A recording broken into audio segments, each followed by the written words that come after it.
Hello, I'm Vanmanyo. Welcome back to another Stragglers video. Today you join me at Kings Norton in Birmingham. This station lies on the Cross-City line from Redditch and Bromsgrove through Birmingham New Street to Lichfield. Although today's main event is the train itself. The current 33-year-old Class 323s. Today I'm having a look at how good these units are in the 2020s.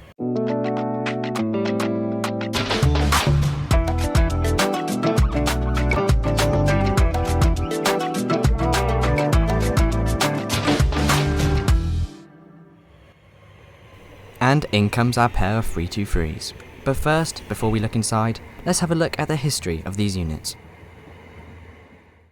The Class 323s are an electric multiple unit, built by Hunslet Transportation at Leeds between 1992 and 1995 to replace ageing first gen DMUs and EMUs, such as the Class 116, Class 3110 and Class 312s. The unit suffered multiple technical problems due to poor construction, and finally entered service in February 1994.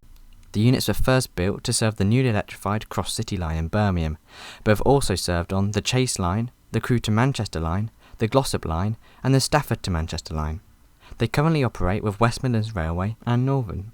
43 free-carriage trains were built, and they were refurbished in 2011, 2013, 2018 and 2021.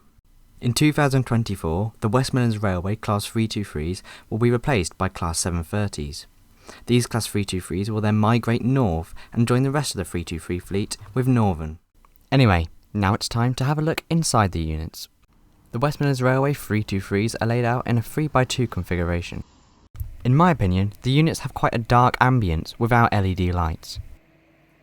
Unlike the 165s, there is no aircon on board these.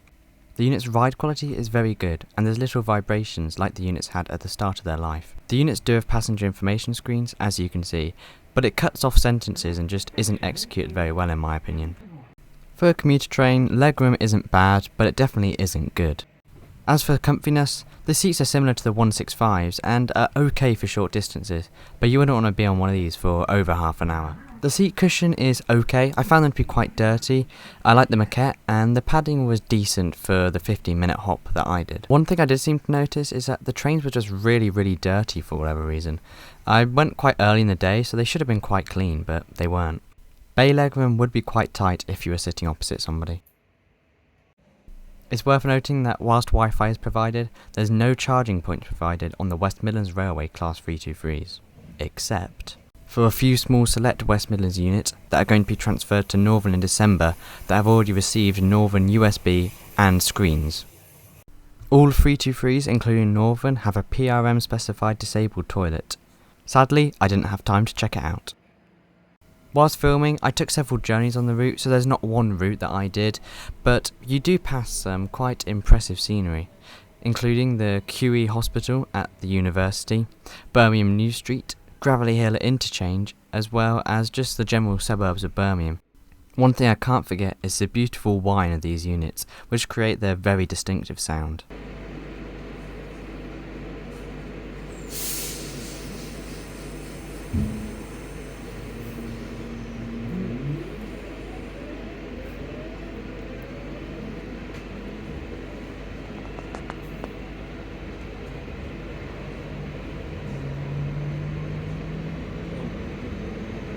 In the vestibule, the units have a map with the Cross-City line and a bin. So as this relatively short Stragglers video comes to an end, and my journey on my 323 does too, what are my overall thoughts on these units? Well, I've only checked out the West Midlands Railway ones, and I've only been on a few Northern ones. In my opinion, the West Midlands Railway ones aren't that great. For the job that they do and the very busy commuter line and serving Birmingham University, I think they do a decent job, but the brand new Class 730s will be a much needed improvement on all fronts, including accessibility. The units obviously have a very distinctive whine, and they've been in service for well over 30 years, which is why people like them, but I do think people over-like them, and they are a bit under-hated in my opinion, because there's no real difference between these and let's say the Class 165s.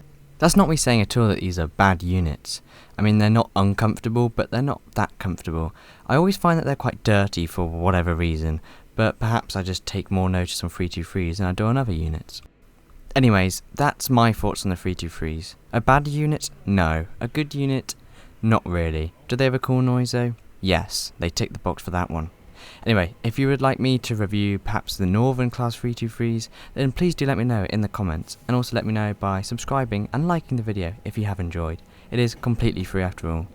I will leave you with a departure of a Class 323 at Erdington. And before I do so, thank you very much for watching. Goodbye.